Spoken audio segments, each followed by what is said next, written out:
another week. It's funny. I went to bed last night and I actually thought to myself, I'm excited to go to work in the morning. And my wife said, and it's a Sunday. And I had such a good laugh at the fact that I didn't even think of it about the fact that it was Sunday. I was just excited to get back to this conversation. And at that point, I didn't even have anything I really wanted to say. That is not the case this morning. I'm not going to get into it yet. I'm going to pass it over to Andrew because he's been busy. He's been doing all kinds of stuff on Instagram, social media, putting out fucking epic posts with some serious gems. And so I'd love to hear a little bit more of what the fuck you've been up to, man. Yeah, it was a fun weekend. It's interesting. There was a number of things that happened that I was kind of like just recognizing the flow of things. So it started, and fuck, it's just kind of hitting me right now how many different things happen. But you know what? Let me I'm getting on Instagram live here to get people in. So hold on. All right. There we go.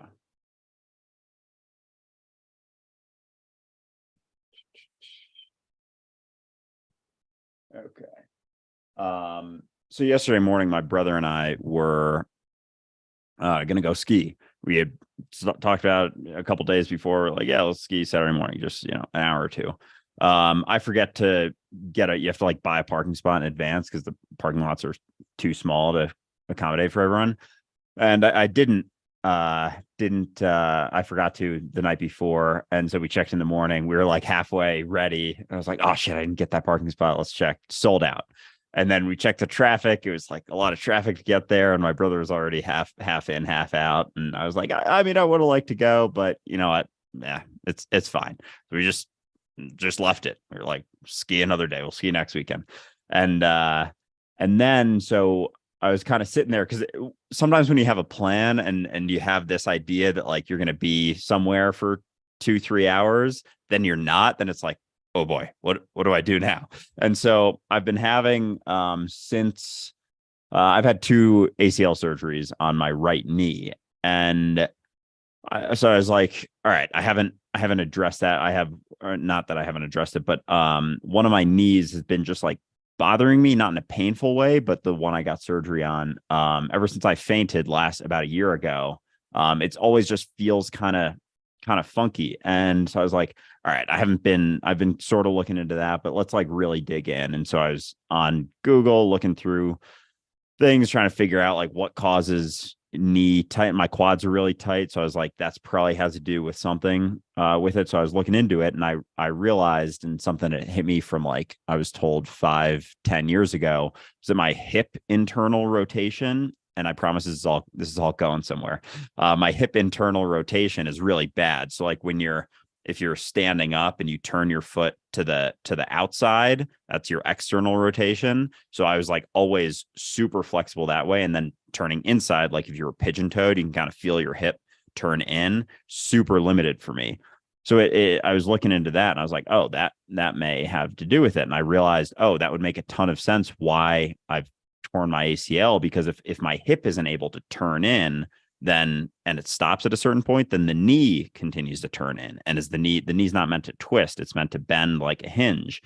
And I was like, oh shit, that definitely is probably part of the reason.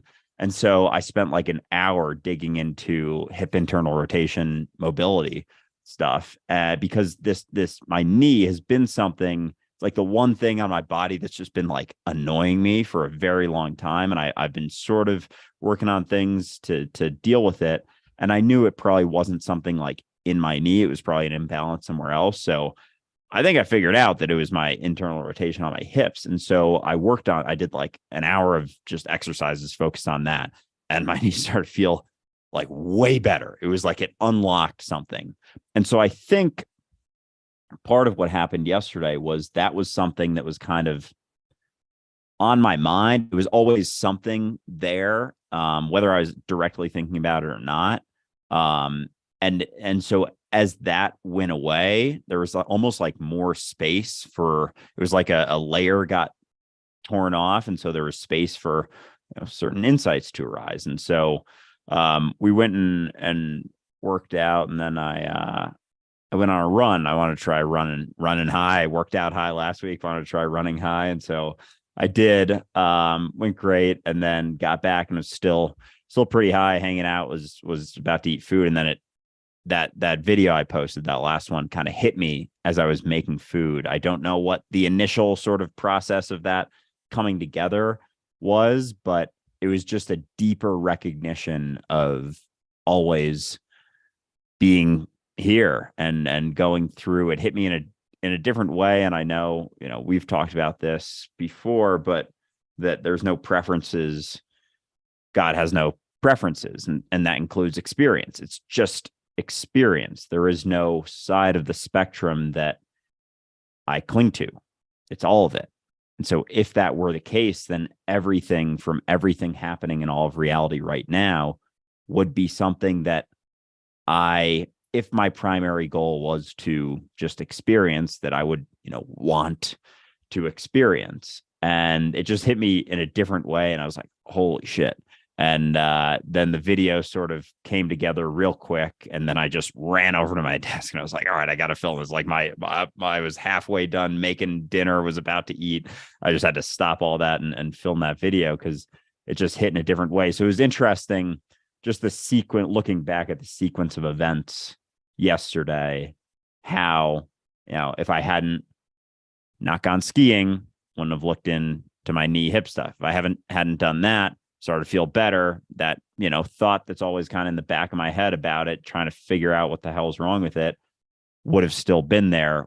Maybe that insight wouldn't have arose. And it just like, that insight hit me more deeply than it has. It was like another depth to it. And then the rest of the night, I was just being God and have been ever since. And yeah, so that was kind of my day yesterday.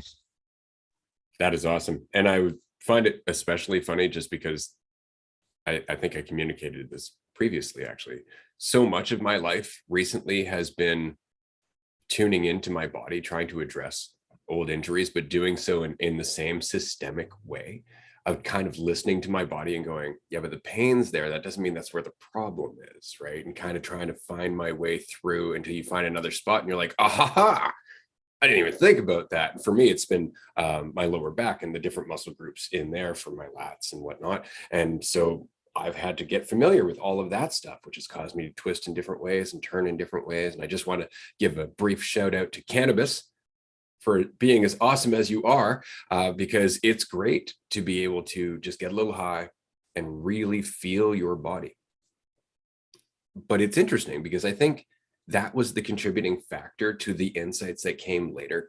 We always talk about this, about how it's not necessarily the philosophy. It's not about the high-minded conceptualism. It's not about self-reflection all the time. It's really not about constantly thinking about yourself. It really is about sinking into the present moment that you are having, whether that's stretching or it's doing the dishes, it's taking a walk, doesn't matter what it is.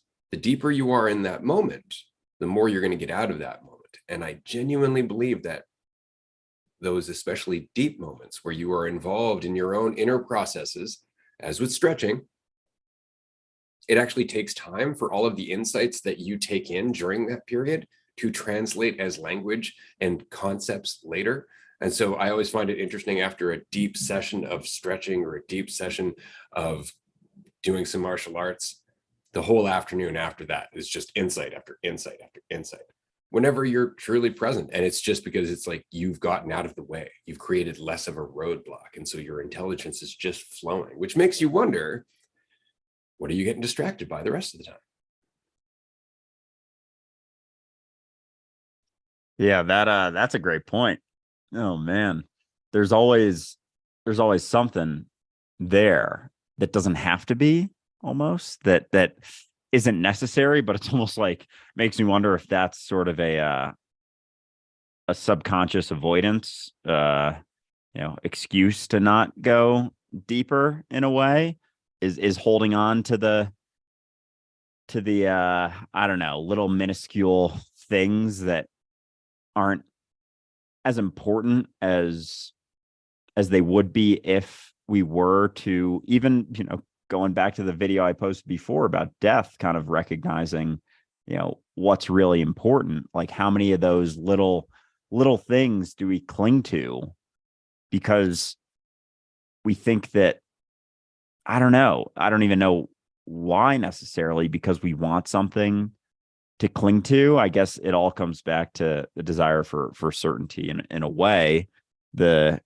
clinging to certain things, but through the recognition that, it could, this iteration, the illusion could end at any point without your decision. Almost with that, idea of death, as much as it isn't real, the recognition can help kind of bring you back to what's important.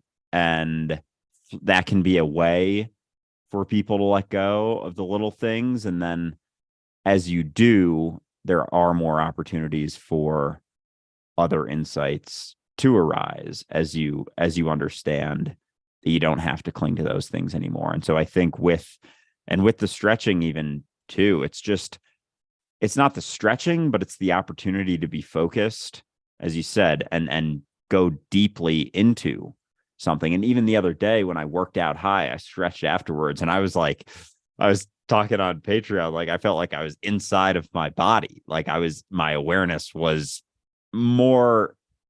so much more attentive to where it felt certain things. And that, I was working on the stuff I worked on yesterday too. So that may have been one of the initial sort of threads pulled that I recognized then yesterday. But yeah, it's just about how deeply you can go into the experience you're having. But that can be with anything. It doesn't have to be just with stretching. Literally anything in your life as you go deeply into it, because that's the extent of your life.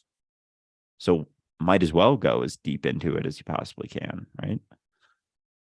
Yes, I would say you might as well. But that is not currently one of our focuses as a society, because we're so busy in time and running from one thing to the other, defining ourselves, doing all those things. And so let's just say that you can't, in fact, get out of your head. You don't understand the whole thing about depth and being where you are and really feeling who you are, because that's really what you are. You're like, it's weird. It's like I was inside myself. It's like, that's hilarious. Where else are you? But we never see it that way, right? And so I would like to get into a topic today, forgive the pun, that has popped up a few times in the last week or so, not just with two people, but with several people messaging me privately about this specific problem. I don't know why this happens, but it seems to go in waves. So for anybody who's not comfortable with the conversation of sex, masturbation, and porn, you may want to leave this episode right now, because I have shit to say. So I think one of the biggest problems with the entire thing about masturbation is this old world Catholic moral mentality. And a lot of people don't understand that in the Bible, it kind of implies that if you masturbate, you're wasting your seed and therefore committing a sin, but it doesn't really say that necessarily. It was a very specific event in Leviticus. And the whole thing was, if you do that, go and give 2 doves to a priest. So the point being is that it really didn't make any sense. And it was an old world thing. But as with all things in Catholicism, nothing goes without judgment. And so that includes masturbation. But the question of masturbation also goes to the question of dopamine. Because a lot of people will say, oh, well, you're just chasing dopamine. You're just chasing dopamine. Okay. Let's say that's the case. What is that? Why is that? Right? It's because of the very mess of distractions that Andrew was just talking about. It's about that hell that you can't get out of, where you can't relax, you can't de-stress, you can't in any way let go of your tension and be where you are, because you're always on the run in some illusion, right? And so when you're in hell and you're stressed all the time, what's the logical thing? You go looking for pleasure. You look for a cessation to your pain. Okay, so just as an example, before we go any further, if you would like to join me in this exercise, I encourage you to do so. And if you hear the snowplow that's driving by from time to time, I do apologize. It's winter. Close your eyes. Do me a favor. Just close your eyes. I want you to sink into the moment that you're in right now. I want you to feel your body, and you can feel your skin, and you can feel the air around your skin, and you can feel everything within you being this warm void of you. And then there's everything outside of you. But can you feel your skin? Do you feel how it feels like there's almost something touching you? And in that, remember, you don't know what it is you're feeling, but I want you to remember a time when your eyes were closed. It could be any time, when you were being held by someone who cared for you, by someone who loved you, someone who was protecting you and accepted you. There was nothing to be afraid of. All possible mistakes from the past were forgiven, and any suffering or challenge that came forward from the future would be dealt with together. There's nothing to fear in this place, and you can feel them holding you very gently, just guiding you, not hugging you or squeezing you, but just gently cradling you in this moment like a warm blanket. Feels nice to be accepted and loved and here in this warm place together, doesn't it? Everything you just experienced would have been translated as in your brain as a flood of dopamine. Does that make it wrong?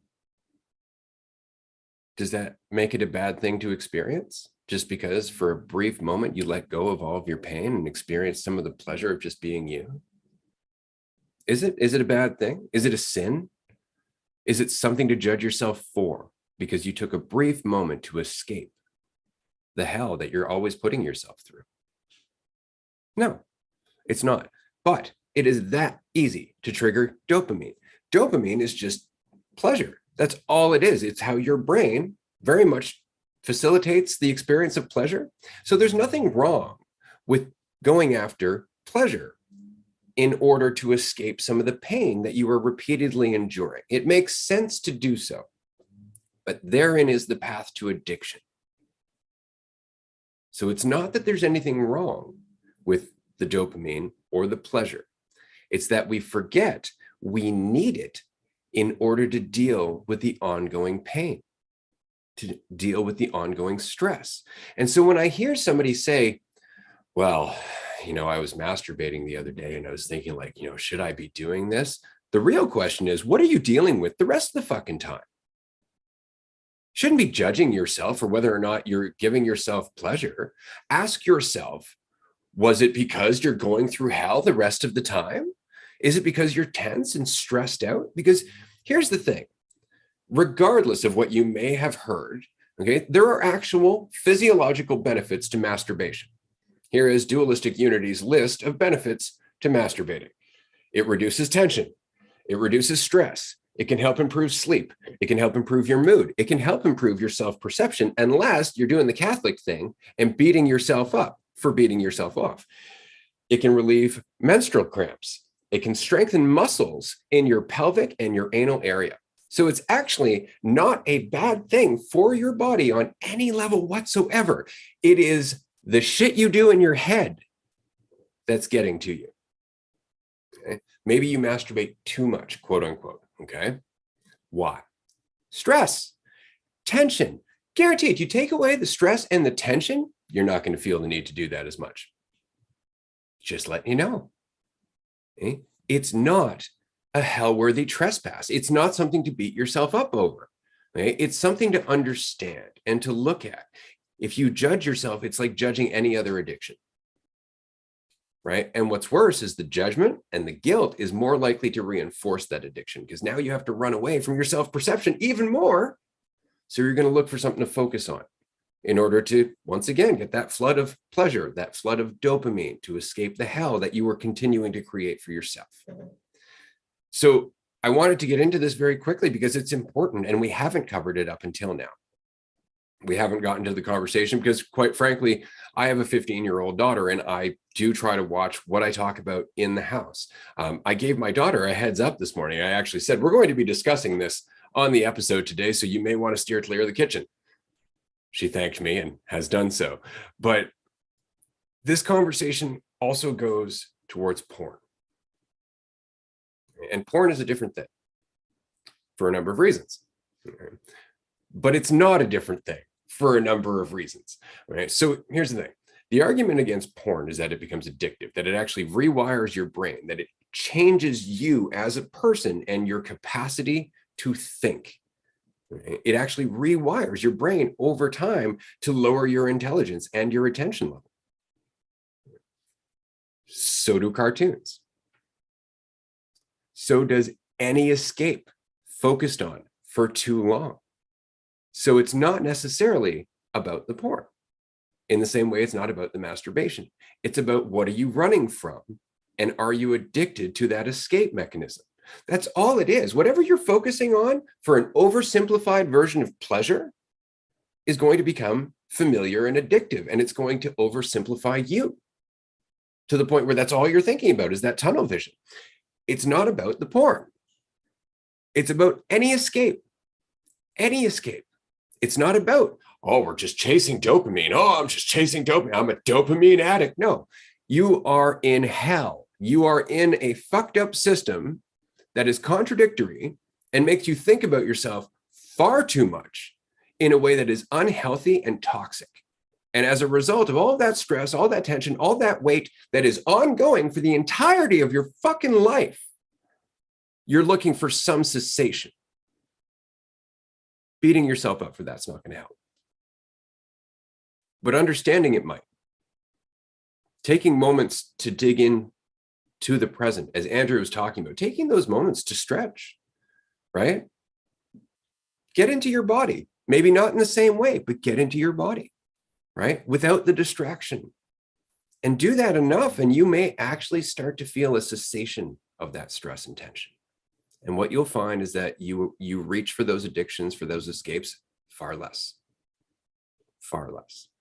So I just wanted to throw that in there very quickly because we haven't talked about it. And it has come up a lot this week, oddly. So I figured that was kind of my hint. Talk about this.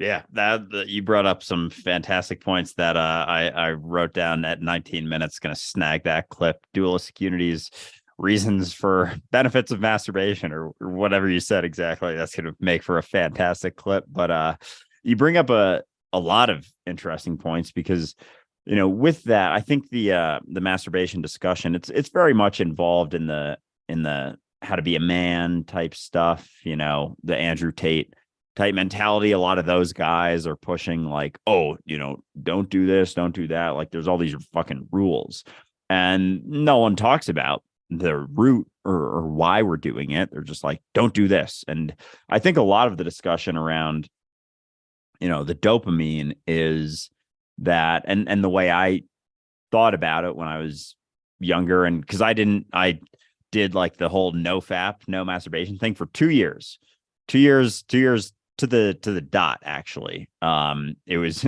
about that'd have been a month into COVID. And I was like, that's it.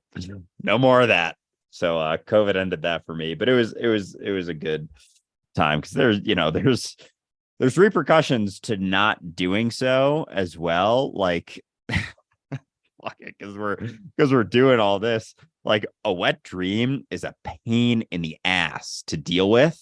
And if you're not doing that and you're not doing it in other ways, because, you know, COVID, you're not around other people, can't even, you know, get within 6 feet of people. So there's no way to, you know, get that stuff done.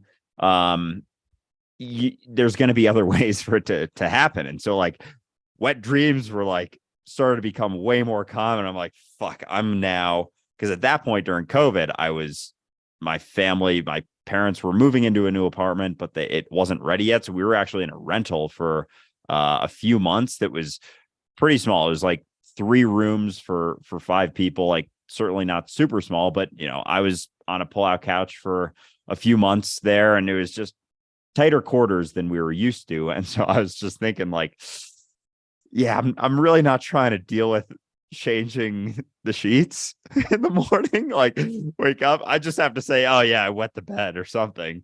I'm not saying that you know, it's not urine. So yeah, that there was a number of things. I'm getting really into the TMI here, but fuck it, we're doing it. So yeah, there was that consideration as well as a number of others, and it was just got to a point before. Part of the reason I stopped for a while was because it was something that was always on my mind, and it did open up, when it was probably, so just to go into the whole nofap thing, the first month was difficult. That was like difficult. It was like I had to tell myself, don't do that. It was like I still had the urges. After about a month, like the urge went away, which was very, very interesting. And it's still, there was other ways. It wasn't that I was celibate for 2 years. I was just not jerking off for 2 years. And so, but it was interesting that after about a month, that urge went away. But then it got to a point where it was like on my mind in a different way. And so it kind of came to the pendulum, as it always swings, to the other side. And so eventually, you got to find that balance. And with COVID happening, there was no more balance. So I was like, all right, this is done. But with the going back, yeah, all right, we're done with the nofap for now. But with the all the Andrew Tate type mentalities, there's this idea that dopamine should only be found in certain ways. It shouldn't be found from the easy thing. It should be found from the hard thing, which is very understandable. But I think what people don't recognize is that the hard things, building a lot of things that build the idea of yourself, accomplishments, successes that build the idea of you. If that's the best way to find the dopamine, but it's reinforcing the illusion that you're something separate from reality, if it's reinforcing the idea of you, how much benefit is it actually doing? How much benefit is it actually doing to society? Because the whole messaging is that dopamine should only be found in ways that build the idea of you, basically, in finding the success in other things. But as Ray was saying, with the dopamine release from hugging someone that you love, a warm embrace, a great conversation with a friend, those are not seen as progress to the ego. They're just doing something for the sake of doing it. And yet there's still dopamine being released, but that's not considered in the mainstream sort of narrative of where you should find dopamine. Dopamine should be found from having success, from getting an A on your test, from building a successful business, from, having a post go viral on social media. Like, that's good dopamine. It's like, it's still dopamine. And if you're not careful, if you're not considerate of the roots of it, of why, because there's still, as we were talking about with the dopamine released from masturbation, there's still the root, the suffering that you're trying to overcome through another way. And if you're not considering that there is a root, and you're just going into the whole being a man sort of mentality and the right way to find dopamine, you're still likely avoiding something. You're still suffering, and you're trying to just soothe that through other avenues. But it's not necessarily better or worse, especially not if it's reinforcing the root of your suffering being the idea of you. So yeah, I haven't thought about like that before, but yeah, makes sense. Oh, we always put the cart before the horse. Like, we always look at what we're doing wrong rather than why we're doing what we're doing. And it makes a world of difference. It really does. But I've said it before, getting lost in your opinion of what you're doing makes it almost impossible to recognize the reason you're doing it. So if you're beating yourself up, you're not understanding what you're doing. You're not in a state of mind that can have the clarity to understand why you're doing what you're doing. You're just trying to discipline yourself, which unfortunately does it does nothing for you in the long term. You're just going to need to continuously discipline yourself. And it's just, so you see how I use it in a ridiculous voice, because it really is fucking ridiculous at the end of the day. I mean, there is a such thing as having willpower. Okay, sure. That is different than this regimented discipline where you got to do the same fucking thing every fucking day in the same fucking way. Otherwise, you're weak. Bullshit. Okay? It takes way more strength to be vulnerable. It takes way more strength to be fluid. It takes way more strength to be able to stray from the path briefly and come back without fearing it or judging yourself for it. Way more. Like, give you an example. Andrew is a fairly disciplined person when it comes to going to the gym. And by that, I mean, he has a fucking routine. He's been doing it for half his life. right? And so at one point that was, I got to do this. Then it was, I like doing this. Now he just goes because, that's part of his life. And that's a great thing. But you'll notice yesterday or this weekend, he had a break in his plans. Couldn't do something as athletic in the same way that he wanted to. And so he spent some time just stretching rather than getting all bent out of shape. Oh, I can't get out there and do what I had planned. This is what was the best thing for me. This was going to be great. He let it go. He became more fluid. And as a result, he found depth in himself. Not only did he get some physical benefit out of it, and he learned a bunch of shit about his body, see everything, how that all adds together, but he also spent some time in quiet. He also spent some time in self-reflection. And as a result, changed as a person. But if you are disciplined in the traditional sense, you are following a structure that has no give. It cannot adapt to you. So that means you are always going to have to live within its limitations. And unfortunately, it's just like standardized schooling. It's not the same as the old master-pupil relationship. It's not the same as being with someone who actually knows you. You're just supposed to go through the structure and then you're okay. It's like, well, what about you as a person? Things are way more nuanced.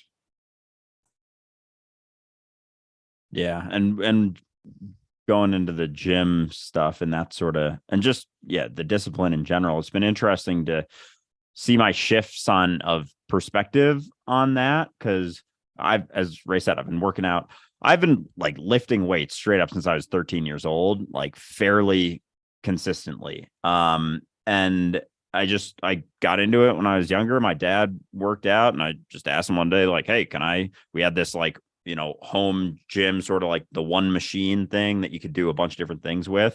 And I was like, I kind of want to start working out. And he's like, yeah, sure, I'll give you. So he wrote me a little program and I started following it, started seeing, I was getting stronger. I was seeing my body change and it was fascinating to me. And I was just like, this is really cool. And so it was not initially something that anyone was telling me that I had to do at all. It was just, oh, this is something I'm interested in, just like people get interested in any hobby, and so over the years, it's been interesting, my shift though in my perspective of it, because I've been through, when I talk about health, nutrition, stuff like that, it's only from a place of having experienced like everything about it. Because with the gym came, all the nutrition stuff, and I was reading the bodybuilding website when I was, 13, 14, 15, like, oh, got to eat this diet. You have to eat, raw chicken unseasoned in order to build muscle, and like, all the chicken, rice, and broccoli type shit.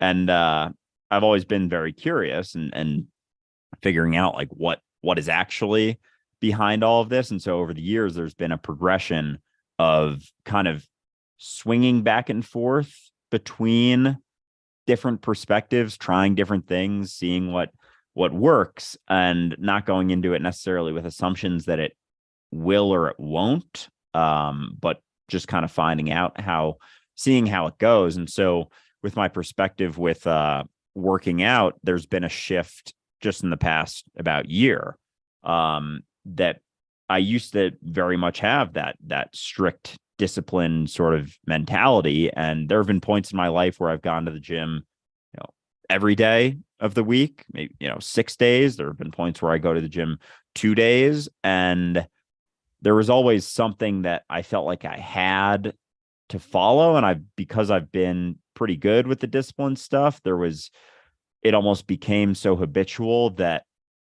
I couldn't not do it. Like I would kind of beat myself up or feel so bad about myself that I just wouldn't miss it.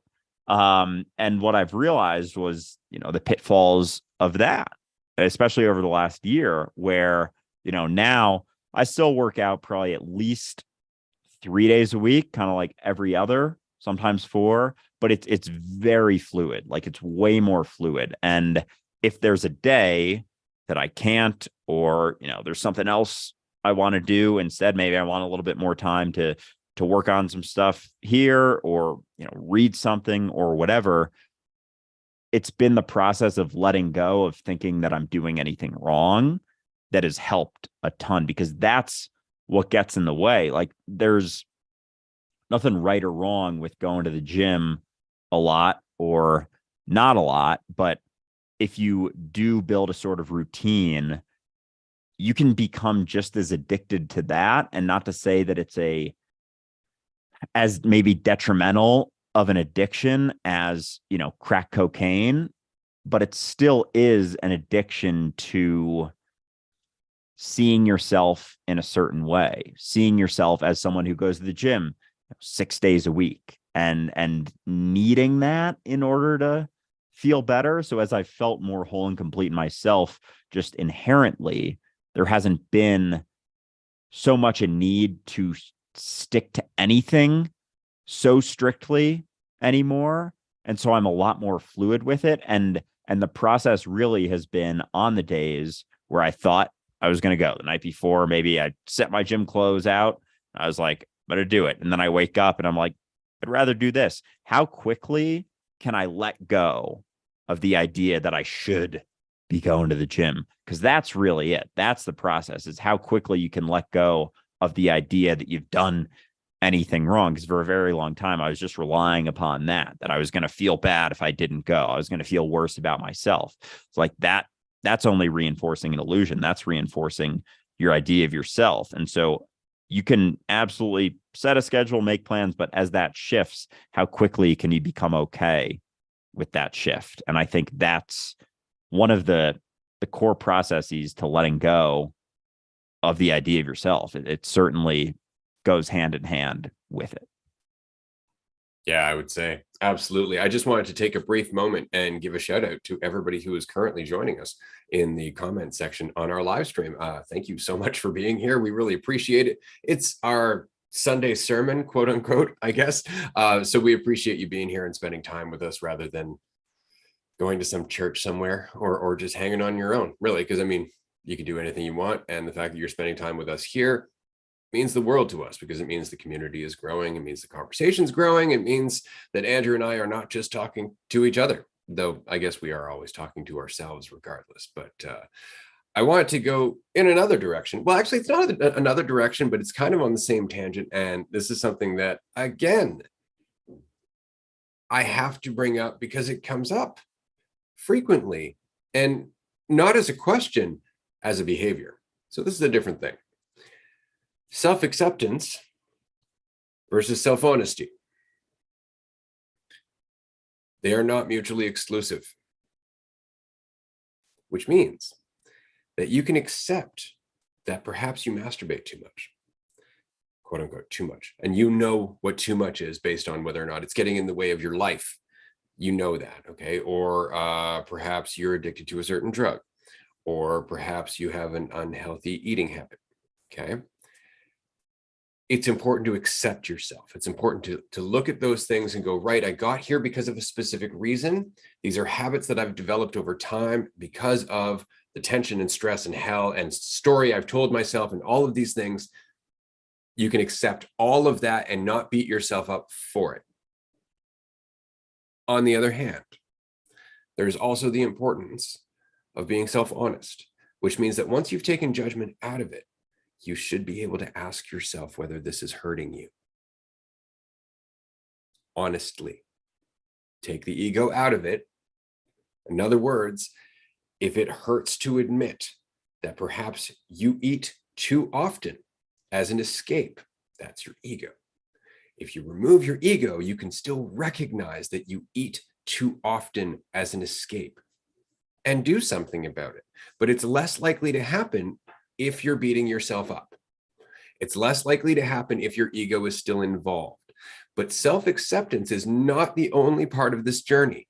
Self-honesty is a big part of this journey because it's what allows you to change. Self-acceptance gives you the space to change. Self-honesty gives you direction. It's what allows you to look at the direction that you've been going in and change it. But without self-honesty, without being able to look at yourself and go, yeah, this is hurting me. And yeah, I'm kind of addicted to it. Yeah, this is hurting me. And yeah, I'm using it as an escape. Without being able to do that, you're just going to keep doing it. And you can accept yourself right into the grave. Keep that in mind. You can be totally forgiving of all of your addictions, all of your escapes, right up until the point they kill you. So the question is, what's important to you? Yeah. There's I'm glad you brought this up because I know we talked about it a little last week and said, yeah, we should address this. And there's on top of this, there's the whole narrative of, when someone's judging you, doesn't it has to do with their internal state, it's coming from them, blah, blah, blah, all that stuff, which absolutely is the case. But just because someone judges you and it's coming from their own insecurities doesn't mean they're 100% wrong also. And a lot of times we use the narrative that, oh, they're in a bad place and they're not feeling great in themselves, which is the case for sure, as an excuse to not be honest with ourselves and think maybe they are coming from somewhere. Maybe there is something that I am avoiding. Maybe there is something that I could face. And we've gotten so far in our society towards radical acceptance of everything and everything about us that it's gone so far. It's like the pendulum swung so far that it's now an excuse to face all of those things. And we're able to avoid things because, again, there's nothing wrong with you. And you can recognize that. And that, as Ray said, is the first step. That sets the groundwork, because a lot of times, as we've talked about with addiction before, it's the idea that there is something wrong with us that causes the discomfort, that causes the stress, that then leads us to continue doing the thing that we think that's continuing, allowing for the thing we think is wrong with us to continue. And we don't necessarily connect those two. So as you let go of the idea that there's something wrong with you, some of that stress drops, some of that resistance drops. And then you're able to see what's actually happening and have some honesty with yourself and recognize that, oh, maybe I am doing something to hinder my ability to experience this reality as fully as I possibly can. But that comes down to you. And there's been such a narrative of, acceptance, et cetera, that we've been able to utilize it as an avoidance tactic. And no one can tell you to change. No one can force you to change, but it is very important to be honest with yourself. And that's another discomfort that we don't always want to face. But just because something's uncomfortable, just because it doesn't feel great for us to admit it, doesn't mean that we shouldn't. And this goes back to feeling better versus getting better. That initial recognition that that person who judged you, that said something about you that made you uncomfortable, might not be wrong completely, doesn't feel great, but it can allow you to look at it. And again, as you remove that ego, as you remove that sort of defense mechanism, you kind of see everything from more of a neutral spot. And it's like, it doesn't mean anything about your value, what they said, but it could be an opportunity to recognize a lifestyle change that you may be able to make. But that comes down to you, and you're the only one who can change anything about your life. Truly, you have to be willing to do so. But there is a lot of importance in being honest with yourself, because it will actually lead to getting better, which almost never starts with initially feeling better. That's okay. And it helps to remember that, as always, and we've mentioned this before, the system that you're a part of doesn't really want you to accept that you can change. Like, it wants you to feel good so you can continue on and continue to participate in the system and the mentality that drives it. But you taking responsibility, you actually looking at yourself honestly without the ego involved, without necessarily judging yourself and feeling diminished just because you can change something. That mentality of responsibility, of clarity, of awareness is the last thing that this system wants to encourage. Because if you are able to take responsibility for changing your life and changing your direction, then you're also willing to take responsibility for changing your world and your relationships with everyone. And that undermines everything that this system very much wants to put in place. And so you are more likely to hear, stop fat shaming me, than thanks for pointing that out. Because the system would rather focus on the egotistical insult rather than the honest conversation that perhaps we can do more for people in terms of changing their lives. And I don't mean encouraging people to exercise more. I don't mean encouraging people to eat healthy. See, that's the thing. We're kind of going back to that whole dopamine argument. I mean, stop making a world that's so goddamn stressful that whenever they have a chance to relax, the only thing they want to do is sit the fuck down and eat something. Let them work less. Let them have more of their life. Watch what happens. All of a sudden, they're making healthier choices. All of a sudden, they have more to appreciate and therefore more of a drive to continue appreciating it. Changes everything. Okay? But it isn't just about our culture and our society's take on, say, health, right? Or changing your mindset as a whole. It's also their goddamn take on trauma. So I'm going to complain a little bit here about the movie Smile. If you haven't seen the movie, you may want to skip the next 5 to 10 minutes of this because there's spoilers involved with what I'm going to say. Andrew, if you watch the movie, great. I'm just going to tell you right now, you're probably not going to dig much out of it. So here's the thing, is that the movie is making a point. Okay, it's a horror movie for anybody who's not familiar. And the point is about mental health and trauma. That trauma passes from person to person, that it is like a curse, and that you end up wearing a smile that's very fake, regardless of the pain that's actually happening inside of you. Okay, and the movie does a great job. The acting is actually pretty solid in this movie. It's not bad. It's not bad. It's not that scary. Really, I wasn't that impressed. And towards the end of the movie, as they're making this point about the curse and trauma being related, okay, the main character actually comes to the point where she recognizes the demon or the curse needs trauma to pass to another person. So if you are not passing trauma to another person, you're not passing the curse on to the other person. Then she has a realization that the reason that the curse is on her is because of her own past trauma. And she has this great scene where she's able to talk to someone from her past and deal with the trauma, the guilt that she's been carrying with her for her entire life. And it disempowers this demon. It's like, your mind is so welcoming. And she's like, it's my mind. And it's a great fucking moment. You're like, yeah, take that mental health, take that trauma, fuck you. And then they do this weird twist where the whole thing gets turned around. So trauma, mental health, the demon wins. And you're like, do you even recognize how you just fucked the point that you were making throughout this whole movie? It's like somebody came in after the fact, or at least I hope this is the case. I hope it's the case that it wasn't the actual original writer who did this twist at the end. I hope it was some asshole executive who came in and go, well, it's hot right now. Twist endings. We should just write a twist ending, because otherwise the movie would have been awesome.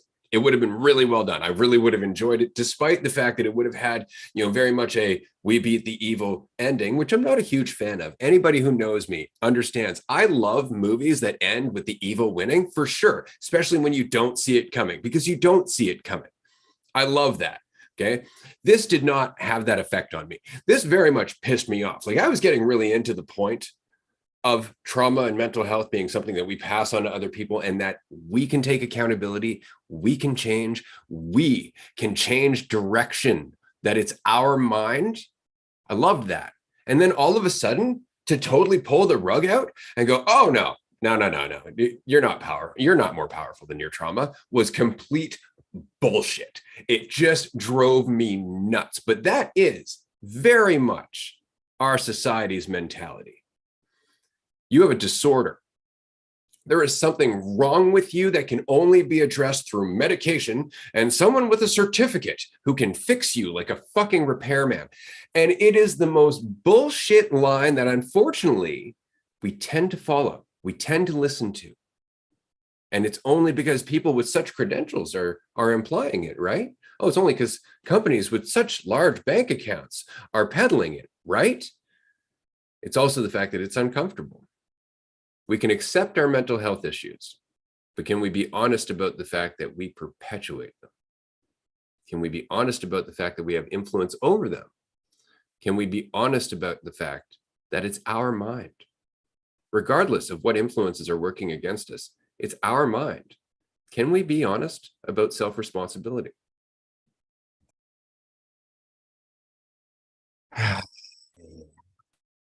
Because the system wants you to think that there's nothing that you can do.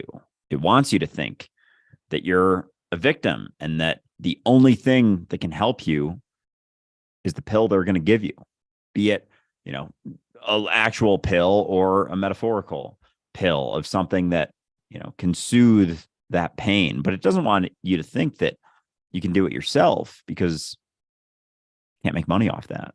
Really, like, that's what a lot of it comes down to, is they want to perpetuate this idea that you are a victim, that your disorder can't be overcome, that it's part of the fabric of what you are, because then it can sell you something.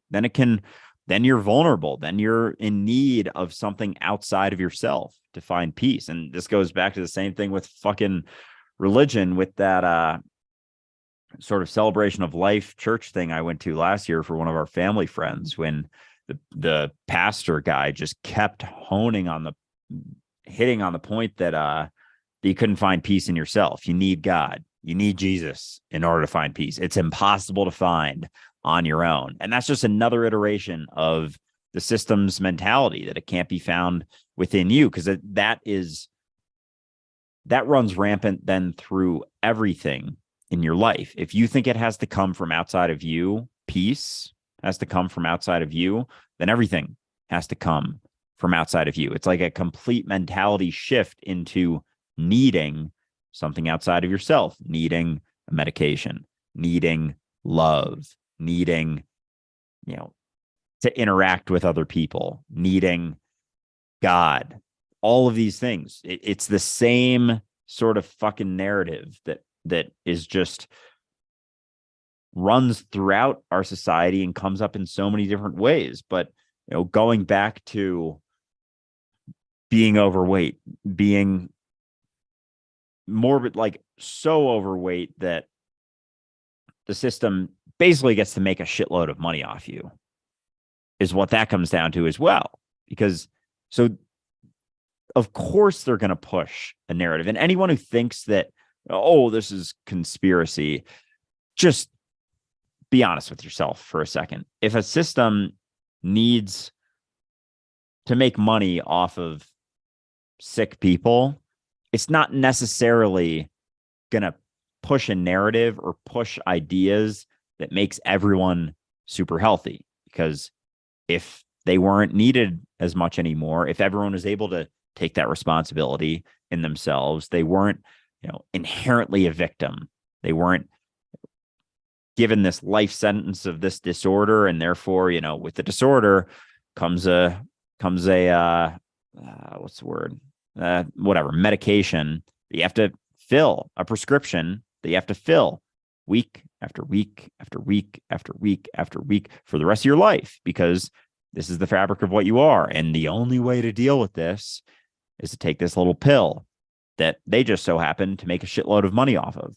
So why the fuck would they ever want you to be able to figure that out on yourself? Why would they? Of course they wouldn't. Of course they wouldn't. So there's gonna be this narrative that it's a chemical imbalance. It's what you are. There's no way to overcome it. I'm not saying that there isn't something there, but to think that it's a sentence for the rest of your life is out of whack. But of course, a system who relies upon you needing their medication in order to feel a little bit better, in order to, that's the only thing that can fix the thing that you're dealing with. Of course, they're going to push the idea that it's something that you have to deal with for the rest of your life. It's what you are, just what you are. And then people will take that and run with it because they want certainty. They want to be sure about themselves, even if it is a disorder that costs them a bunch of money. At least they can be certain about something. But of course, a system is going to push this thing that they make money off of, and the mentality that perpetuates the idea that that you need it for the rest of your life, because they want to make money, and they make a lot more money off of people who have disorders, who are severely overweight, and all those things than someone who takes responsibility for themselves. Unless, of course, they're changing direction for their ego.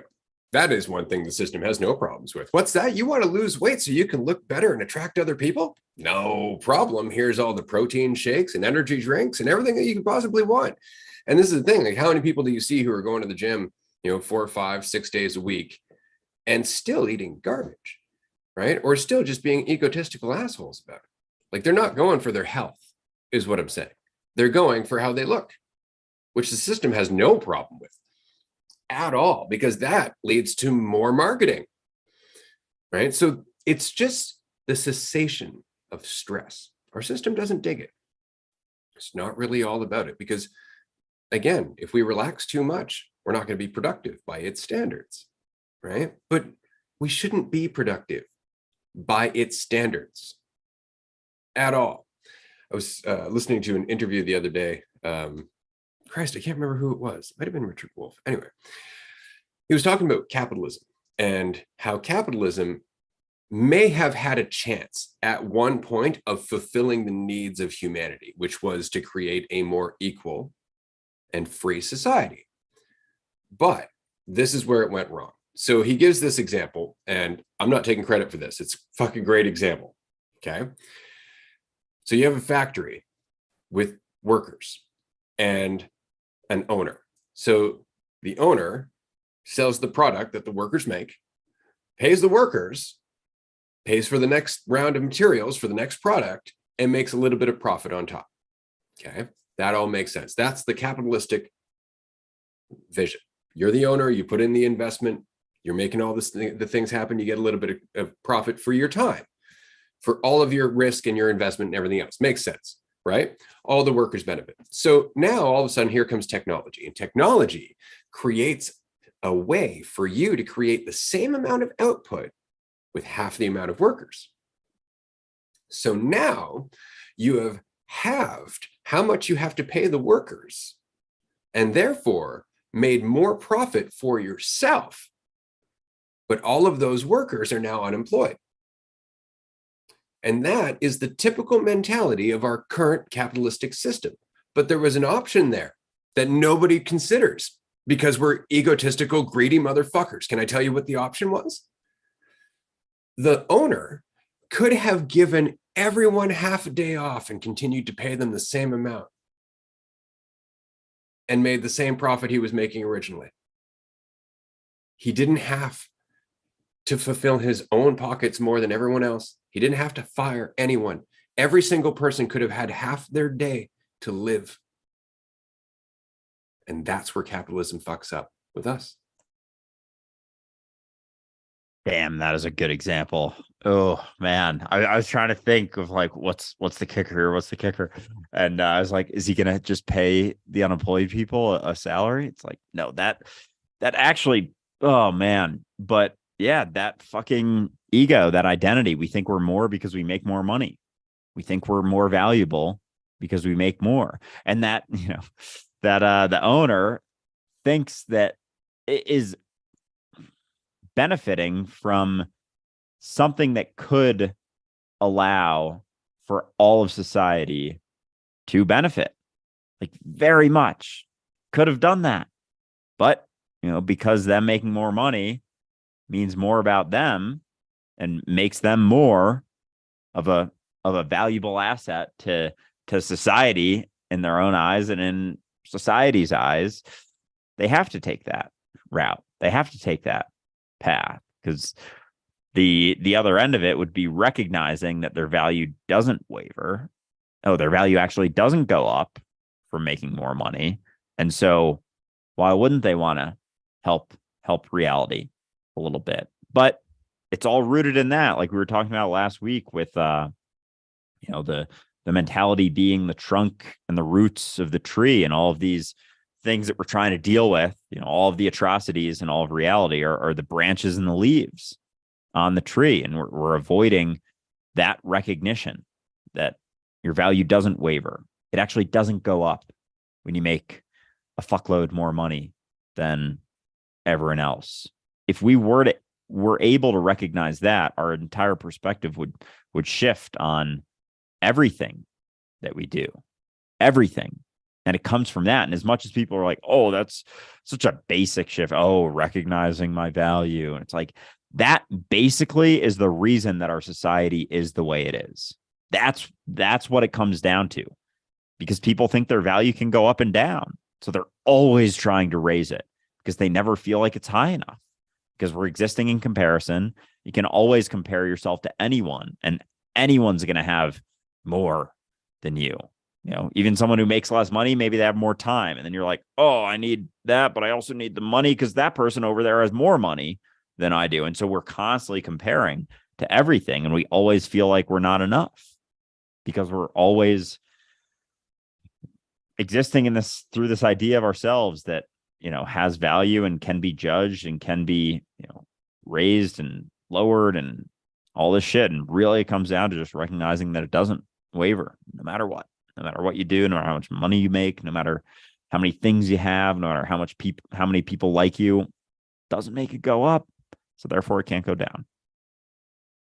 And once you get rid of that need for more, you start to recognize what is enough. You are enough. And it's not like nobody's doing this. It certainly does happen from time to time. It's just fucking rare. Give you an example. There is a restaurant in New York that is owned by Bon Jovi, the singer. And in that restaurant, you can go in and not pay for breakfast if you're willing to just work for a little bit, right? Or somebody can actually pay for your breakfast for you. Okay. And so he goes out of his way to basically make it possible for people who have less means to eat. And he doesn't worry about the profit himself. I'm sure he pays out of pocket, almost guaranteed, right? Well, why? Because he has enough. Like, how much fucking more do you need? And so he does something with it. Jon Stewart, regardless of my views about Jon Stewart and his stance on COVID, I love Jon Stewart as a person, everything he's ever represented as a person. He's just an incredible, reasonable person who has a tremendous amount of insight and heart. And upon leaving The Daily Show, where he was making good coin, he opened a fucking farm for animals that are injured or abandoned. That's what he did with his retirement. That's fucking awesome. That's awesome. Things like that.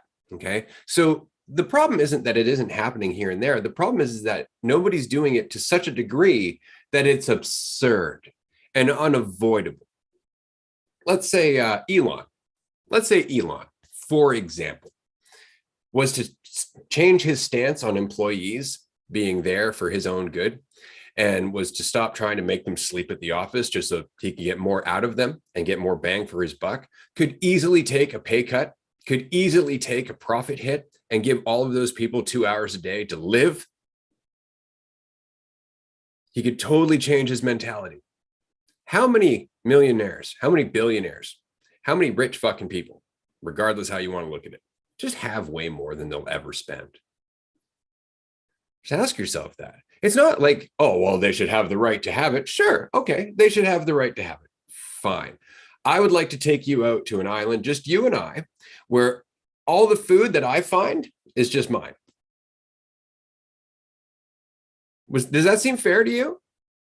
We're in it together, aren't we? Do we not both benefit by working together, by sharing, by generally making sure we're both going to be here tomorrow? It's a fucking limited mentality, and it comes back to the ego. And so dualistic unity, and it's funny because Andrew and I first started this 17 months ago, something like that. It's been a while. We're coming up to our second retreat. And we were talking about this. And of course, Andrew and I don't want to, how do I put this? We're not out to be filthy, stinking rich, let's just say. And for different reasons. The point is we just don't need it. At the end of the day, it's not like there aren't resources or the ability to come up with ways to do things. It's not like we don't have skills or time to put into certain endeavors. We have the ability to adapt and change, but we don't need so much money where we're getting more regardless of you not getting anything from this. See, Dualistic Unity really is meant to be for everyone to some degree. Right now, it's mostly just the discussion because honestly, that's all we have to offer you. But we also offer our time as often as we can, the free public groups, the Instagram lives, the TikTok lives, things like that.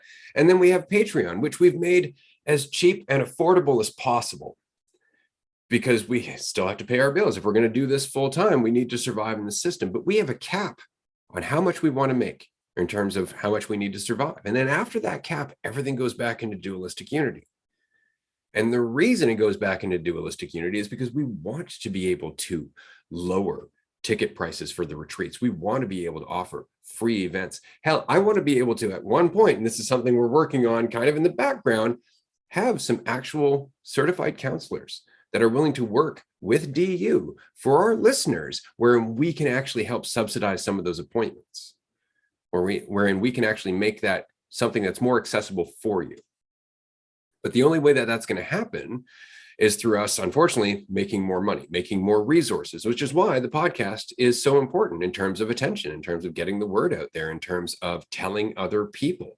If you can't support us on Patreon, just being here does worlds of difference, because all of those corporations that are so invested in you not being free, they're willing to pay for us. They're willing to pay us for advertising space that you're probably not going to listen to because you've been listening to us telling you not to bother listening to them. So they're going to give us money so you can ignore them, so we can create a system that works against them.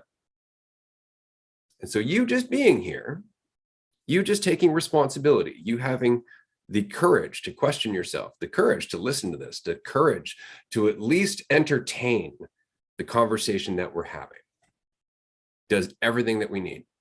But that said, if you would like to help out monetarily, join us on Patreon. You can join tier 1, tier 2, or tier 3. At the end of this hour, we will be on Patreon for our tier 2 call, tier 2. We will be on our tier 2 call for an hour and a half, and then our tier 3 call for another 2 hours after that. So we get to chat for another 3.5 hours after this, if you would like to join us on Patreon. And that is really the only way right now, monetarily, you can support us. You can't donate to us because at the moment we don't really have a donation button. You can buy our workshops, of course, or you can subscribe on Twitch, which is also very helpful. Amen. Yeah, it's been a fun journey. Absolutely. Yeah, coming up on 17 months at the end of this month, because I started end of September. So yeah, that'll be 17. Damn, almost a year and a half. It's been a blast, and it is something that's it's kind of like molded as we've gone. Like, we still have no idea what's happening here, what's really happening, but as we've gotten more of an understanding of what's sort of going on, and really it's come down to, at first it was podcasts, strictly conversation, and now it's very much more of a community, and a lot of people recognizing themselves, letting go of the idea of themselves and recognizing the reality of what they are. And that's going to, change everything, because it all ties in together. Even, going back to the discussion of how much you need, how much you really need. A lot of people's argument for that is, well, I need enough to sustain my retirement. I need enough so that I can stop working at some point. And we were talking about this last week, that we've always, for all of eternity, worked. All of humanity, we've always done something. And we've gotten to a point now where we've kind of created this trajectory, this blueprint where we work for a certain amount of time and then we do nothing for a certain amount of time. Because so many of the things we do for that certain amount of time, we fucking hate. It's not what we want to do. Why do we do that? Because we want to feel more valuable through making more money. So in order to make a shitload of money, a lot of times the jobs that pay you the most are the things that are the least fun. And I'm not saying that all the things that you do, like taking out garbage is not a fun job that most people want to do, and so they get paid more than, another job that people hate. But then far beyond that, in an entirely different category, there's the banking and all of that. Like no one grows up wanting to be a fucking banker. They don't. No one grows up wanting to be in finance. Why do we get there? And that's not to say everyone. I do have one of my best friends actually has always been fascinated by that stuff since like early on in high school, and he does it now. So like it's not everyone, but 99%, I think, at least do it because they want to make a shitload of money, because they think their value is derived from that. And so they work. And especially in a job like that, like your hours can be insanely terrible, like basically sleeping at the office type stuff. And it's because you're putting in your dues in order to, by the time you're 30, 35, making a few $1,000,000 a year, because it adds to you. You think you're more valuable because you do that. And so you spend your entire life doing that, trying constantly to feel more valuable. And so then you get to a point where you're like, I want to stop doing this because I don't like it. It's not something I would do if I wasn't making any money. I would never, ever do this. And so then you have a period, of your life that you want to do nothing. But what if we let go of the idea that your value could be raised and everyone started doing things that they actually wanted to be doing? Because then retirement isn't as much of a thought. Like this that we're doing right now, I could do this for the rest of my life. If I had $1 billion, this is what I would be doing. This is how I would be spending my days, is having this conversation, talking about the recognition that you are reality itself.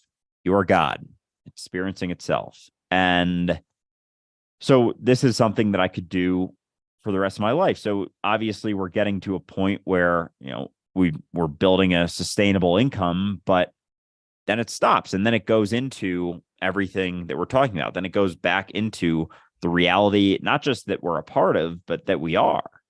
Because why the hell wouldn't we? Because we don't need to make boatloads. Because why is that? For the security, so that you can stop doing the thing that you're doing because you fucking hate it most of the time, so that you can go on living your life.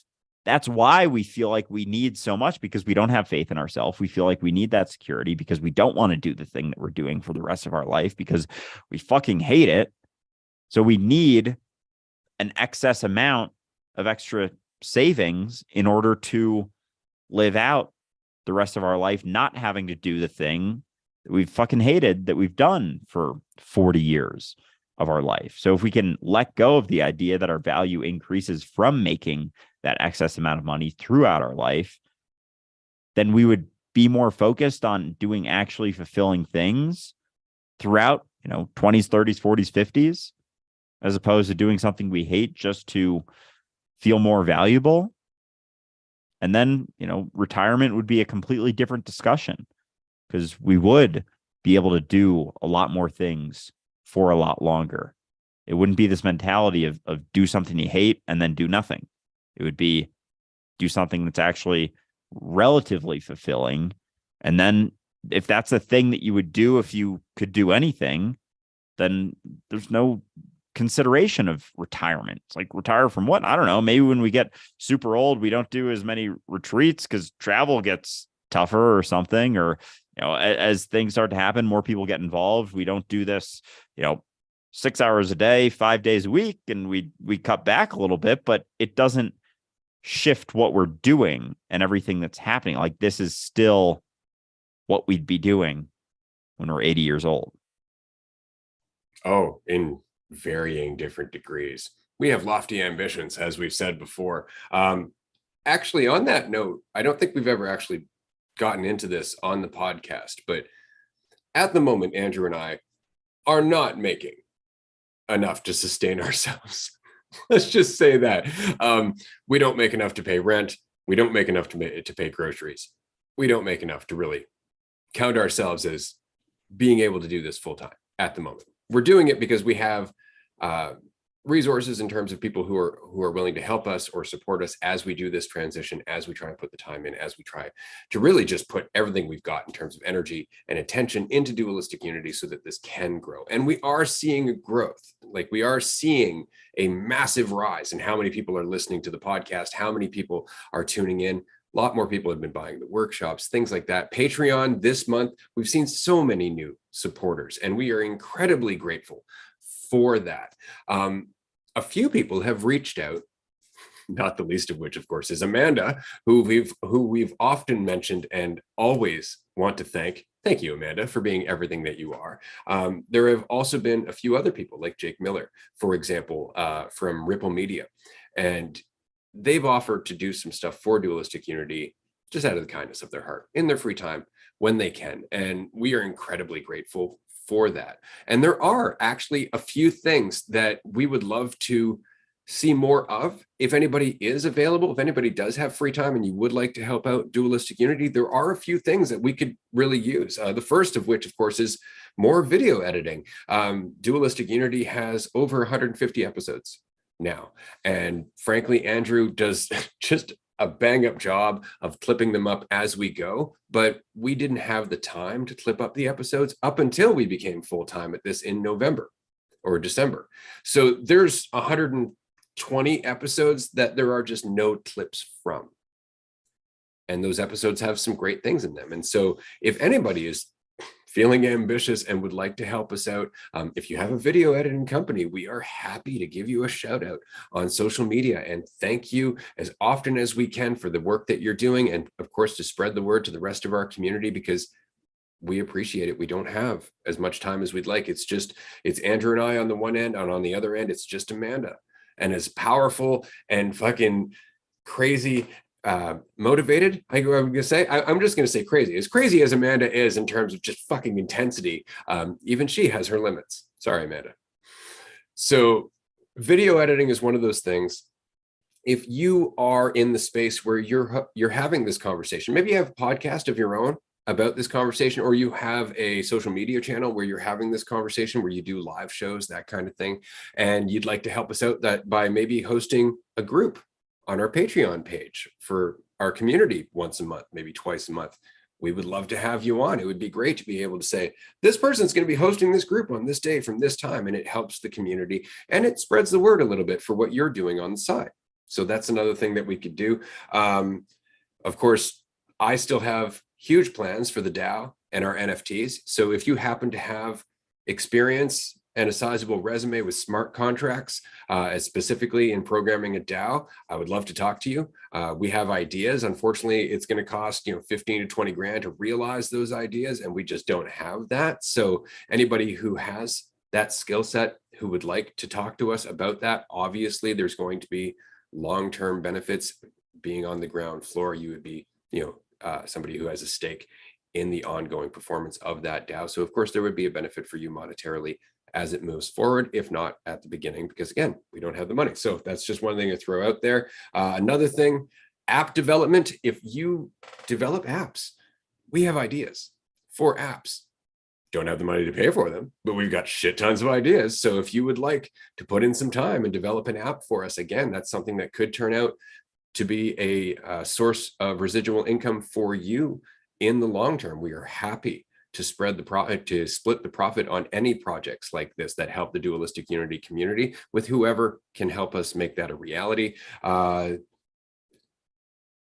A cannabis master grower, that is admittedly a long-term project. We're not looking at doing anything with that right now, but it is something that we want to look at doing possibly in the next few years. There is more to that discussion that still needs to be realized, which of course leads us to the very last thing on my list, which is potential investors. If this is something that you are interested in, the vision of this spreading, if you can see Dualistic Unity for what it is, for what we see it is, for what we see it can become, and you would like to be a part of that, then that is definitely something that we have options for. Of course, we'd want to sit down and have a conversation with you, but if that's something that you're looking at in terms of what to invest in to change the world, if you have extra resources and you'd like to help out that way, definitely get in touch with us. Absolutely. Yeah, it's going to be fun once once we are making that, capped income that we've discussed, it's going to get really fun, because I think that shift, as that builds, as we get closer to that, I think we're going to see sort of like a shift in everything. But yeah, until we get there, we're doing everything we can to get there. And like, gas is absolutely pedal to the metal type mentality, which isn't gonna stop, but it's gonna be shifted into, because once we're accounted for, then we can start thinking about all the shit. We have an excess couple thousand, $10,000-$20,000 one month. It's like, what can we do with this? Let's get a fucking billboard. Let's toss that up there. Make some serious randomly. Exactly. Pay someone's rent. Set up anything, like just crazy shit. And just because we can, because why not? But yeah, until then, we're doing everything we can. And so everyone's support is greatly appreciated, because once we get to that point, like, the whole game's gonna change. But until we get there, we love to get there, before we have to go back into getting another job or something to be able to sustain ourselves. And then, because we're not going to be able to put that energy in there. But for now, it's very much just like push. Let's get to that point, and do everything we can to get there. So yeah, support is greatly appreciated. And then, that list of things that Ray had there is going to be, once we can start paying a few other people too, it's like that growth is going to skyrocket, just because, as we're talking super often, and then doing everything we can to push the messages, get videos out there, get clips out there, everything we possibly can. And when that shift happens, it's going to be, I don't know, it's going to be exciting. I don't know what it's going to look like, but it's going to be certainly very exciting. Oh man, I've often said, God help the world if I ever have enough resources, because man, there are so many things that we can get involved in that can help other people. I mean, the DAO was just one idea that we had started talking about in season one, season two, season one, wherein owners of the DAO not only get voting rights on what the DAO invests in terms of NFTs that support charities or NFTs that support other conscious projects, but also in residual income. So every person who's a member of the DAO, every person who would own a Dualistic Unity NFT would actually end up getting residual monthly income just by virtue of being part of that DAO, which is doing more work in the world all the time. So, I mean, that's just one idea, and we have a lot more. And of course, Amanda, who's a force, is going to be with us in the April retreat, and we're going to be sitting down and shooting the breeze about a lot of these ideas. And so it's coming. It's all coming together. It's just a matter of what can we do the most with today. And today, the most that we can do is have this conversation with you, with all of the attention that we can, to share what we can with you, to be vulnerable with you, apparently to talk about masturbation and porn with you, but just to be authentic with you and to let you know that we are enough for ourselves. The only thing we need to do is have enough to sustain ourselves, and then the rest is an overflowing cup. And what could we do with that mentality together if we all know we're enough, if we all just need to get to a point where we're good, and then everything else goes back out into the world? Everything would change. Everything would change, but it's got to start somewhere. And so I figure if it starts with two crazy assholes, three if you include Amanda, just being willing to put it all out there, then so be it. This is where it starts, and with your help. Yeah, because even thinking about a society in which everyone recognizes that they're whole and complete in themselves just is fucking exciting to think about. And what's even more exciting is that it can start right now. Like, it starts with you today, letting go of the idea that you're not, letting go of the things that are holding you back from recognizing that there's nothing wrong with you, and taking responsibility for your life, and not avoiding the things that make you uncomfortable, but facing them and understanding that that's where the growth happens.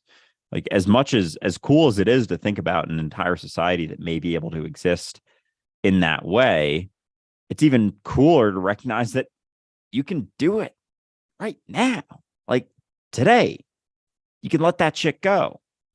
You can let go of the idea that thinking about yourself all the time is where your value is derived from. That if you stop thinking about yourself, that everything's going to fall apart. It's like, no, that's where freedom lies on the other side of that. So as much as we can think about, oh, the system has to change, society has to change. Oh, we should be doing this. People should be doing that. Oh, look at all these people doing that. It's like, what about you? What are you doing right now, today?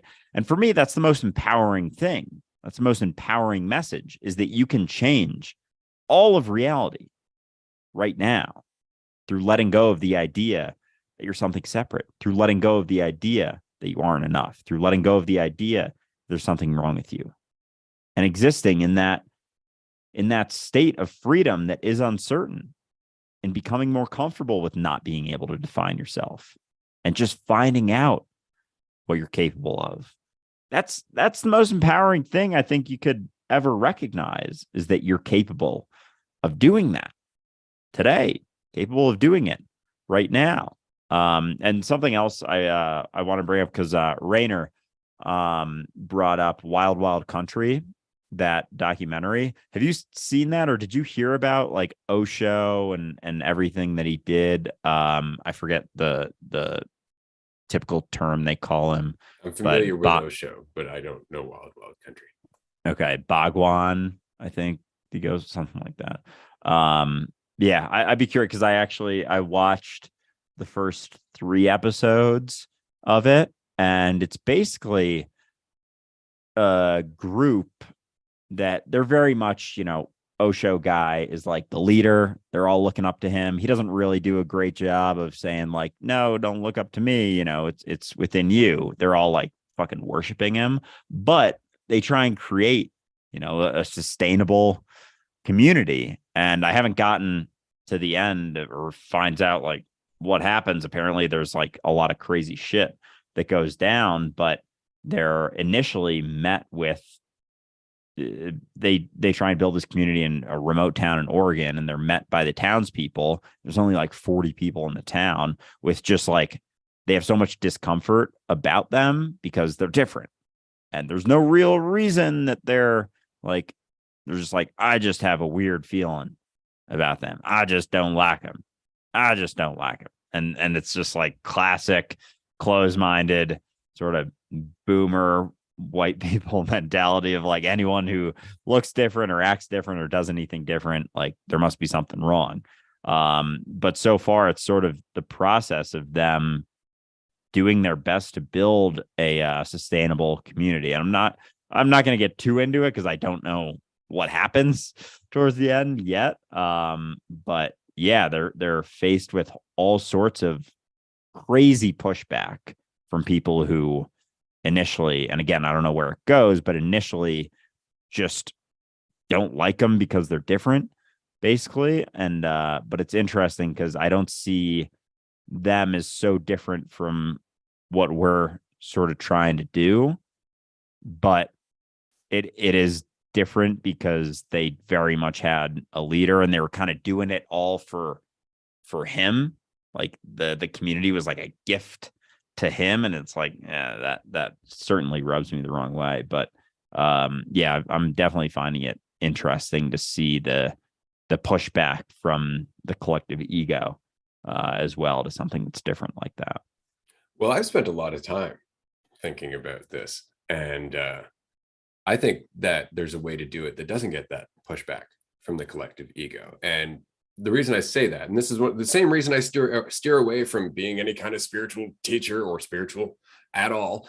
At one point, I was looking at religion, because religion, if you follow the guidelines as to what a religion is, you can declare a religion. It makes you tax free. All right. But with that comes that suspicion, because there are so many scared religious people. But you look at Amazon or any of those giant goddamn corporations who not only get away with not paying taxes, but actually get rebates and shit from the government. They don't get any suspicion whatsoever. And so, see, to me, it's finding that middle ground. I don't want to make a sustainable community. I want to make sustainable resources. So you see, we were talking about a chunk of land, like the first Dualistic Unity retreat center and micro cultivation operation. So basically, there'd be the retreat center for everybody in the Dualistic Unity community to come to at very, very low rates, because we wouldn't have to pay rent to some other giant lodge. Micro cultivation center, where basically we would be growing cannabis for medicinal patients or just the community as a whole, consumers. Because here in Canada, you can do that with minimal licensing. It's not really a lot of overhead. You can make up to $2 million a year just off a micro cultivation license. And so that would be enough to fund not just the land taxes, things like that, but you would also be able to build some housing on the property for the people who live there, who work at the retreat, who would help with the micro cultivation center. You'd also have, a camping area for other community members if they want to come by, help out, learn a little bit about what they can do themselves on their own land, possibly. But then that becomes an actual business that makes profit, that goes back to the people in the retreat, goes back to the community, goes back into another chunk of land somewhere, where now the people from one community can actually interact with people from another community who can maybe grow different crops in our geodesic domes, who can maybe do something else other than cannabis microcultivation. Maybe they're cultivating hemp and hemp clothing, hemp oils, right? Things like that. And so all of a sudden now we have two sustainable resources that are pulling in income, are recognized by society as being officially legit corporations operating as such. But then we can do charitable work. We can operate under the guise of being a corporation, make the system very happy. Nobody has to know shit. We don't have to come out as being like, we're going to change the world with God. We don't need to do any of that shit. We can just quietly get to work and change the fucking world while we use these resources to sustain ourselves, to sustain the people who are helping us along, to help the community bit by bit, until we build enough of a structure that has enough resources where we can actually start building more and more and more resources. We can actually get more involved with communities that already exist, rather than just having to create our own. Because each and every one of these chunks of land, once self-sustainable, can start working with the communities around them, perhaps can start working with the native tribes around them. There are things that can be done, but it requires a push to get to that point where we can build that engine that creates that amount of power or resources for the land itself, and has access to push back into further projects that continue to build more sustainable resources. Because we don't need a sustainable community that separates itself from society. We need sustainable resources that help perpetuate our mentality so we can change society. We need a power plant for this shift in our mentality. We need many of them to keep us going, because as long as we're trying to survive in this fucking stress, as long as we're trying to survive in this toxic mess that is this system, we're always just going to be chasing more fucking dopamine rather than rolling up our sleeves and getting to work. And that's that shift. That's people don't want to face, is where the addictions stem from. It's fascinating how we're always just looking at the addictions as being the problem, as opposed to, well, why are we grabbing for them? What are we avoiding? Like, it kind of blows my mind that that's not a common narrative. As always, it does and it doesn't. When you recognize what's going on, it's not mind blowing at all. But it is very interesting. And as people live less stressful lives, thinking that they always have to become something, because even letting go of the idea that, you have to become more. Like, I kind of experienced something like this at work the last 6 months at work. I could have, if I had, if I wanted to, gotten promoted probably, but I didn't. I looked at the situation, recognized, like, okay, yeah, my title would be different. I would get, X amount raise and whatnot, but I would have to put in all of this extra work to, like, prove myself in order to get there, as you had to do at my company to get promoted, like with everything. Or I could be okay with where I'm at, but not get stressed about needing to be more, make more, do more. And I could put the attention I would have put there into, Dualistic Unity, into content, into all of those things. And so it really hit me how they always dangle that carrot in front of you, and how it creates this sense of need. Like, we can't just sit in the spot that we're at. We always have to be striving for something. But that, with that comes stress. With that comes all these things. And again, not saying that there's anything wrong with striving to become more, but if you are honest with yourself and you look at things for what they are, and understand what you actually need, like, I didn't need to make that extra money. Like, my expenses and everything were very much accounted for, and I was still able to save some money too. And so, like, trying to get to that extra point would have just added a ton of extra stress to my life, would have taken away from my ability to do other things in my life that I want. But it's like we're always on that hamster wheel, striving for the next thing, trying to become something more. And so as we let go of that need, as we let go of the idea that getting promoted means we're more valuable, like, it doesn't mean that you're not still going to try and get there. Again, absolutely nothing wrong with it, but you look at things a little bit differently. And as that stress drops, you don't feel like you need to grab on to all the other shit, all the other addictions, all the other things that allow you to not experience that stress that you're perpetuating the rest of the time.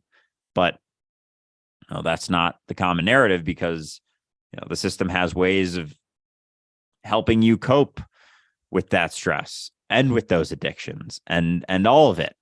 There's ways there's pills they can give you, as opposed to letting go of it yourself, as opposed to letting go of the idea that they make you more valuable.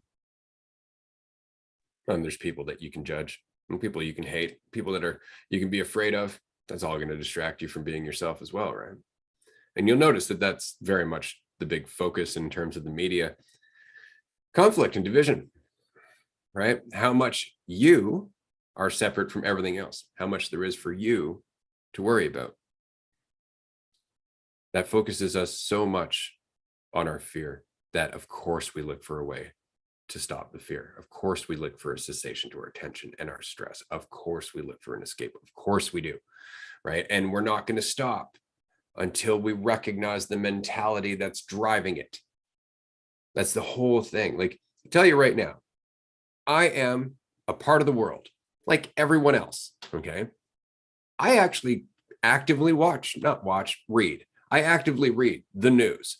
I don't put myself in a bubble and go, oh, that's all very negative. Oh, the news, it's all conflict, it's all bullshit, blah, blah, blah. I read that shit for sure. I'm well aware of what the fuck is happening in terms of like Russia and Ukraine and what's happening in the world. It happened for a very long time. I'm aware of what's happening with the train and the whole fucking pollution thing over towards, is it Michigan? I don't know. Obviously, I don't know exactly where it's happening. I just look at it as on the other side of the continent from me, because I live on an island on the West Coast. And I live on an island on the West Coast because I'm aware of what's happening in the world, right? You have to understand, like, I'm aware of all this stuff, but it doesn't drag me down. Like, I see what happened. Amanda was making a point about how that derailment is basically going to affect a good portion of the grain production in those states that are around that toxic mess for years to come. For sure. But there was also a bunch of shit that was already happening that we weren't aware of in terms of grain production. So there's a lot. And this is all just kind of, it coming to the surface. You can focus on that, but you generally will become afraid because you don't see it as part of a changing mentality, because you don't see it as something that must happen for the addict to hit rock bottom. Whereas I look at this, and I see us very much approaching the end of a party that should have ended a while ago. That's all it is. Okay. And you could say, well, that sounds really cold and callous because people are dying and suffering. And yeah, that's true. They are. And that's inevitable when you let the system get to this point. It's inevitable. This has been coming for a very long time. A lot of people have been warning about this for a very long time. We're going to continue to see inflation. We're going to continue to see crops go down. We're going to continue to see soil not producing the same amount of food. We are going to continue to see things get fucking harder because the system is based on a mentality that can't fix it. It can just run from it. That's it. And so once you recognize that that's addict behavior, once you recognize that that is the end before the addict has to wake up, you get a different perspective of what's happening. And you start to recognize that dualistic unity is part of the waking up process. So I'm not defeated by what I see in the world, regardless of my awareness of what's happening in the world. It doesn't drag me down, but it does make me want to roll up my sleeves and put up everything I can in terms of time and attention and just honest and genuine enthusiasm for everything that this is. And that might mean a conversation with you, dear listener. It might mean a one-on-one, it could mean a group, it could mean meeting you at an event, but it's my time and my attention into my life, into letting go of the divisive mentality in me that allows me to continue to operate in the world with a degree of enthusiasm and passion. Because you see, it's for me. I'm not trying to counteract the evil. I'm not fighting the world elite. They're nothing to me. They're nothing to me because it all starts with me and it all starts with you. So again, thank you for being here. Thank you for your support. Thank you for your help because we are changing everything. Yes, because as you focus on all of those things so much, like all of those things are the branches. They're the leaves on the tree, but there is a root to all of this. There is a trunk. And so it's not to say, because I would say that we're primarily focused on the trunk of that, the shift in mentality. It's not to say that you can never look at the branches and look at the leaves and whatnot, but when you recognize the trunk, that is going to be your primary focus because that's what it's all stemming from. Like, doesn't mean you can't occasionally pay some attention and give some attention to branches and leaves and whatnot. But most of our society is entirely focused on the branches, on the leaves. Oh, we gotta stop this. We gotta change this. We gotta fight this. And it's like we're fighting leaves on a tree that are going to bloom somewhere else inevitably unless the trunk is faced. And so that's what we're doing. We're facing the trunk. We're talking about the roots. We're shaking it a bit. But you can't change that immediately. But it's almost like we're changing the type of tree that's stemming certain things. Or I don't know if I'm working on this analogy. Maybe it'll come into a video at some point. I don't know if it's like shifting the current tree or recognizing another tree somewhere else, but regardless, it's the trunk, it's the roots that are leading to all of the things, all of the atrocities, all of the things that happen. And you could focus on the leaves and the branches, but what's actually going to have the most impact is shifting the trunk and the roots, shifting the mentality, recognizing in yourself, because it always starts with you, that there isn't anything wrong. There isn't any way for that value to go up. And as you see those things, the trunk and the roots start to change, which eventually doesn't immediately change the leaves and the branches, but eventually it does. So it's having that patience and, recognizing that you're eternal certainly helps with that. It makes a lot more sense to just focus on the branches and the leaves that make you uncomfortable when you think you're, got a limited amount of time to deal with it. But if you actually want to make long lasting change that actually does something, it starts with you. It starts with you letting go of the idea that you're something separate from that tree. Nice. Stop feeding the tree. Let it wither. Because you can't cut it down. all you're doing is feeding the stump and it'll grow back. It's just a habit, right? For sure. This has been a fun episode of Raw. As always, Sundays are fantastic. If you'd like to join us in 15 minutes, we would love to see you on Patreon, patreon.com/dualistic unity. As I've said repeatedly, your support goes a long way in terms of helping us and keeping this going. If you can't join us, that's just fine as well. We have a free public group every Wednesday at 6 p.m. Eastern time. We would love to see you there. If any of those vocations or hobbies, or if any of the jobs that I had mentioned earlier interest you and you'd like to talk about it or offer your services, just get in touch with us either through the website in the contact form or on our community Discord. We would love to hear from you and love to hear your ideas, because it's really through all of us working together, all of us coming together, that this is possible. And so we look forward to hearing from you. Thank you so much for joining us. We will see you in about 15 minutes.